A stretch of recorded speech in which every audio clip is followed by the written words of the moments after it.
This is it. The home of the famous dungeon. I swear, I can almost hear the wrestlers of the past groaning in pain. That's my stomach. For the past 2 days, I've had nothing but moose jerky, maple puffs, and poutine. Yikes.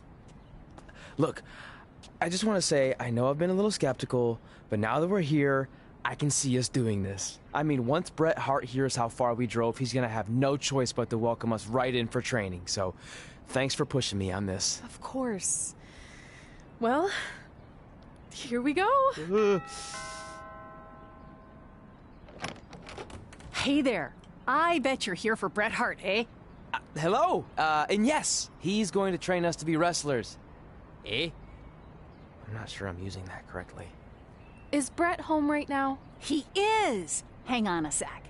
Bret, two lovely people are here for wrestling training. He'll be right down. I'm sure he's just putting his tights on, gelling up his hair, finding his sunglasses. He's got to look the part, you know. Of course. So are you Bret's housekeeper? Okay, seriously, guys? I'm messing with you. So, Bret's not home. No, and he hasn't been for years. The Harts don't live here anymore. But you said... This kind of thing happens like once a month, and I like to have a little fun when I break the news. How is that fun?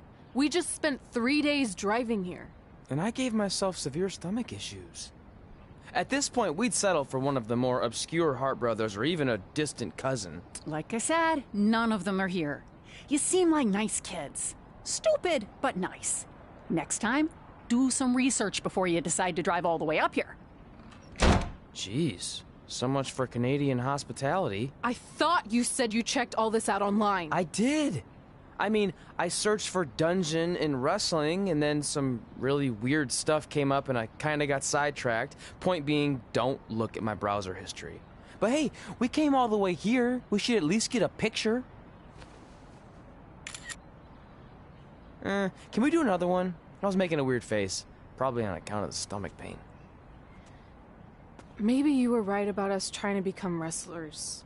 We've already failed at the first thing on our list. And maybe we're not cut out for this. Hey, wait, we can't just give up that easily. I have an idea!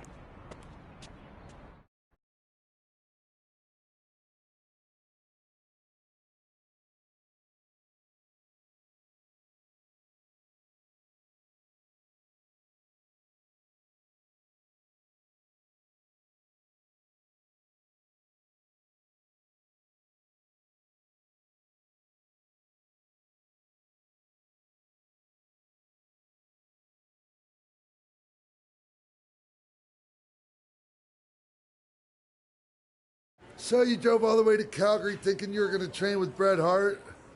I've done some stupid stuff in my life, but that takes the cake. It wasn't our finest moment.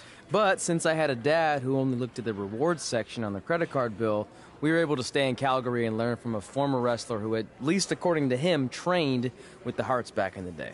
I think he just ran next to one on a treadmill once. So that's how you guys hooked up with Riley Flash. Yeah. After striking out at the dungeon, it was kind of our only option. Even though Riley can be a bit much sometimes, he gave us the foundation we needed to get here today. He also gave us Ringworm with his dirty mats, but that's a whole other story.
Get your feet up on the turnbuckle. Push off and roll backwards. You can pin him like that. Ah.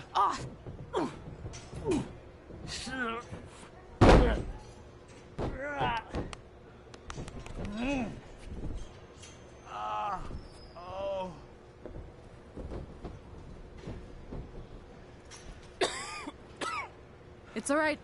Yeah, you did good. You did good. Catch your breath. We'll get him next time, all right? You good?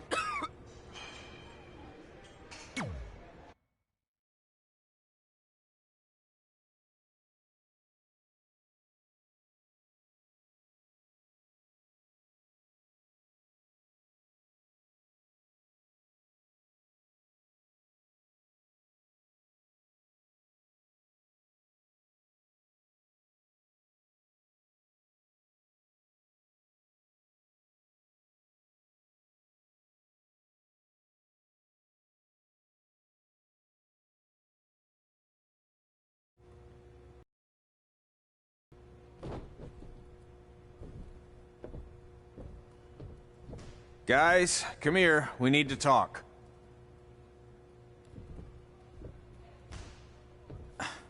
Is it about your disgusting ring mat? Because I feel like it's making me itch all over. Hey! What was that for? For playing to an imaginary crowd. It cost you the match. Red, great job. Keep it up. Remind me why I show up here every day to get tortured? That's not torture if you're paying for it. Now, what I didn't tell you was that match was actually a tryout. For what? Is WWE coming to town? Not quite. It was a tryout for the local Winterfest that's coming up. The organizers asked me to put on a wrestling event. That's great. Who are we gonna face? I wouldn't mind a rematch against those two. Slow down. After what I just saw, only one of you was ready for their first official match. Sorry, Red. You'll get your chance soon. Red's the one who's ready, not you, doughhead. What? When it comes to in-ring ability, Red's got you beat by a kilometer. Isn't that less than a mile? Oh, thanks for the conversion, Albert Asswipe.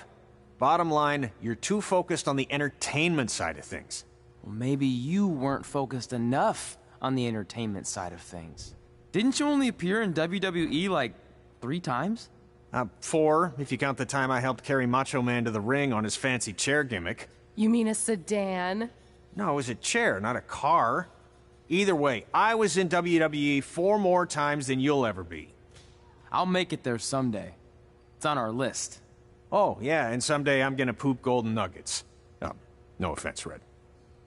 Whatever. You'll see. Congrats on getting your first match. You know I'll be there cheering you on. Thanks. I know. Speaking of cheering her on, since you like running your mouth so much, you can accompany her to the ring as a manager. That actually might be a better fit for you long term.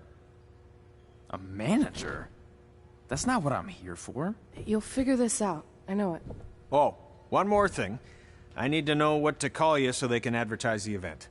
That's easy. I'm sticking with Red. Kids started calling me that in high school because of my temper, but I'm gonna turn it into something positive. Okay. And what about you? Sticking with Denver? I don't know. Sounds too regional. And omelette-y. I know. How about Albert Asswipe? Nah. Carl Botch, on account of all the moves you botch? I like that one. How about I pay tribute to my wonderful trainer and call myself Riley Flash Jr.? Oh, that ain't happening. Do you have any other nicknames? Trey! No, don't listen to her. I kind of like that. And you can spell it T-R-E, so it's kind of like 3 in Spanish, as in getting a 3 count to win a match. Which probably won't happen very often for you, but you get it, right? Yeah, I get it. Great. Then Trey it is. Thanks a lot. No